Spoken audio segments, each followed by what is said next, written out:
और इसी के साथ साथ stationery waves in stretched string. तो सबसे पहले बेटा हम लोग स्टेशनरी वेव्स के बारे में कुछ डिफरेंट टर्म्स को सीखेंगे, स्टेशनरी वेव का कॉन्सेप्ट सीखेंगे, उसके बाद हम नेक्स्ट आर्टिकल को डिस्कस करेंगे। तो बेटा स्टेशनरी वेव्स को याद रखिएगा स्टैंडिंग वेव्स भी बोला जाता है, दीज आर स्टैंडिंग वेव्स। अब इनको स्टैंडिंग वेव्स क्यों बोला जाता है? क्योंकि बेटा असल में स्टेशनरी वेव्स के अंदर जब लूप्स बनते हैं तो स्टेशनरी वेव के उन लूप्स के अंदर एनर्जी विथस्टैंड कर जाती है, उस लूप में ऑसिलेट करती हुई एनर्जी उस लूप से बाहर नहीं निकल सकती, इसी वजह से हम लोग इन्हें स्टैंडिंग वेव्स भी कहते हैं। अच्छा, स्टेशनरी वेव्स को पैदा करने के लिए जो कंडीशन है वो हम लोग पढ़ चुके हैं। प्रिंसिपल ऑफ सुपरपोजिशन के हमने 3 फिनोमेना डिस्कस किए, उसमें से लास्ट था कि 2 waves of equal frequency traveling in same direction when superposed they give rise to stationary waves। यानी 2 waves होंगी, ठीक है, फ्रीक्वेंसी सेम होगी, सेम मीडियम में ट्रेवल करेंगी लेकिन ऑपोजिट डायरेक्शन में ट्रेवल करेंगी। तो जब उनकी सुपर पोजीशन होगी या जब वो 2 वेव्स सुपरपोज करेंगी तो they will give rise to stationary waves और स्टैंडिंग वेव्स। आइए देखते हैं कि ये जो स्टेशनरी वेव्स हैं या स्टैंडिंग वेव्स हैं ये किस तरह की होती हैं। बेटा ये बेसिकली इस तरह की होती हैं।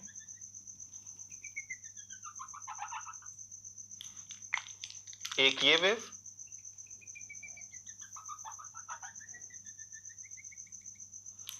ये स्टेशनरी वेव है।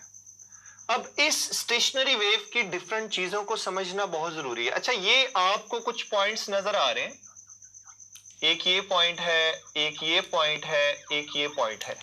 इसके अलावा अगर देखें तो एक ये वाला पॉइंट आपको नजर आ रहा है और एक ये वाला पॉइंट नजर आ रहा है, ठीक है। एक आपको इस कलर से वेव नजर आ रही है, this is wave 1, let's say जो इस डायरेक्शन में मूव कर रही थी।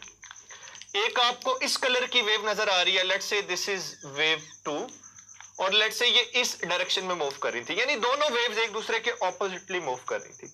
तो जब मूव किया तो एक सर्टेन इंस्टेंट इन्होंने सुपरपोज किया तो इस तरह से एक वेव का पैटर्न बन जाएगा जिसे बेटा बेसिकली हम लोग स्टेशनरी वेव्स बोलते हैं। अब इन स्टेशनरी वेव्स के बारे में कुछ डिफरेंट टर्म्स हैं जिनको आपने याद रखना है। Number 1, points of maximum displacements,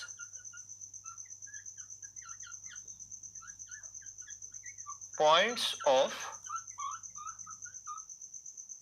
maximum displacement,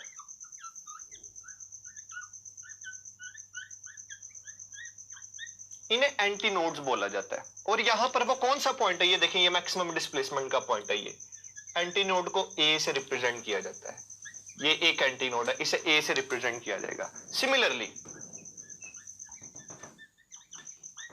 points of zero displacement,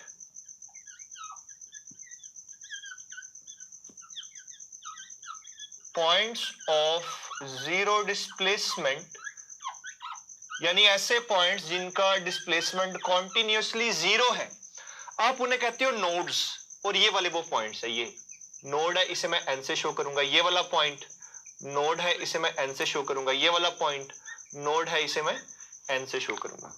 और इस एक लूप के अंदर जो एनर्जी ऐसे ऑसिलेट कर रही होगी बेटा वो इसी लूप के अंदर रहेगी, इन नोड्स से वो एनर्जी बाहर नहीं निकलती। इस लॉजिक की वजह से इनको स्टैंडिंग वेव्स भी कहा जाता है। और इस एक लूप के अंदर जो मीडियम के पार्टिकल्स होते हैं वो एसएचएम परफॉर्म कर रहे होते हैं। डिफरेंट मीडियम के पार्टिकल्स, एक पॉइंट यहां पे है, एक पॉइंट यहां पे, उनका फेज ऑफ वाइब्रेशन इस पॉइंट पे रहते हुए क्या होगा, सेम होगा।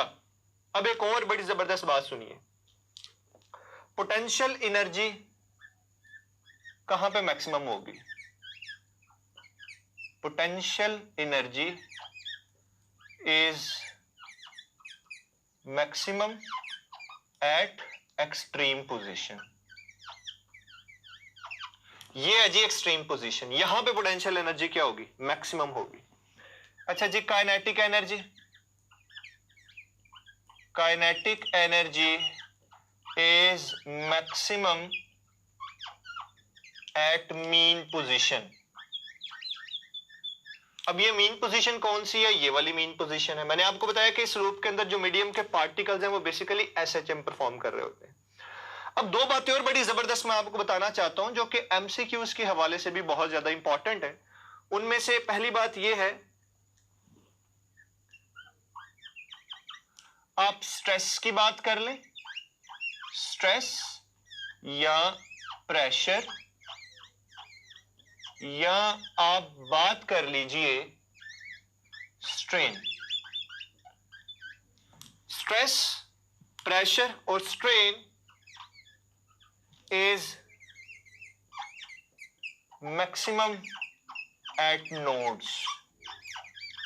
ये नोड्स पर मैक्सिमम होती है, ये बात आप लोगों ने हमेशा याद रखनी है। तो बेटा स्टैंडिंग वेव्स के बारे में या स्टेशनरी वेव्स के बारे में ये आप लोगों ने डिफरेंट पॉइंट्स सीखे हैं। अब मैं यहाँ पे एक और छोटा सा पॉइंट ऐड करना चाहूंगा। देखिए नेक्स्ट आर्टिकल आपको तब समझ आएगा जब आपको स्टेशनरी वेव की वेवलेंथ को कैलकुलेट करना आ जाएगा कि इसकी वेवलेंथ कैसे कैलकुलेट करते हैं। तो इसकी वेवलेंथ को कैलकुलेट करने के लिए मेरे पास एक तरीकाकार है, बड़ा जबरदस्त किस्म का, उसे जरा समझिएगा। अच्छा बेटा, मैं अगर बोलूं कि एक वेव जो है उसे जरा शो करें, तो एक वेव को ऑब्वियसली बेटा हम ऐसे ही शो करेंगे। मैं आपसे ये कहूं कि एक वेव की वेवलेंथ क्या होगी, मैंने आपको वेव्स के स्टार्ट में, इस चैप्टर के स्टार्ट में बता दिया था कि वो हम जूनियर क्लासेस में पढ़ते थे। दो कंसेक्यूटिव क्रस्ट के दरमियान या दो कंसेक्यूटिव ट्रफ के दरमियान डिस्टेंस 1 वेवलेंथ होगा, वो हमें पता है। हमें यह भी पता है कि जो एक वेव है वो एक क्रस्ट और एक ट्रफ से मिलकर बनती है, और वेवलेंथ का मतलब होता है एक कंप्लीट वेव की लेंथ। और ये मैंने आपके सामने एक कंप्लीट वेव शो की है। तो बेसिकली ये जो एक कंप्लीट वेव की लेंथ है, आप इसे वेवलेंथ यहां लैम्डा के साथ रिप्रेजेंट कर सकते हैं। इसी को अगर मैं स्टेशनरी वेव बना दूं तो क्या होगा? वो कुछ इस तरीके से होगा कि यहां पर एक ऐसे एक और वेव आप शो कर देंगे। ठीक है जी, ये एंटी नोड है, ये नोड है, ये नोड है, ये एंटी नोड है, ये नोड है। तो मैंने एक स्टेशनरी वेव बना दी। तो अब भी जो वेवलेंथ है वो वही रहेगी। मतलब एक स्टेशनरी वेव में याद रखने का तरीका बता रहा हूं। याद रखने का तरीका बेटा ये है कि आप एक वेव को ऑब्जर्व कर लीजिए। एक वेव को आपने ऑब्जर्व कर लीजिए, एक वेव को आपने ऑब्जर्व कर लिया। जो एक वेव की वेवलेंथ होगी स्टेशनरी वेव में भी वही वेवलेंथ कहलाएगी। अब क्वेश्चन, बच्चे क्रैमिंग करते हैं कि दो कंसेक्यूटिव एंटी नोड्स के दरमियान डिस्टेंस कितना होता है, दो कंसेक्यूटिव नोड्स के दरमियान कितना होगा, एक नोड और एक एंटी नोड के दरमियान कितना होगा। तो देखें यहां से लेके यहां तक का डिस्टेंस आपको लैम्डा नजर आ रहा है।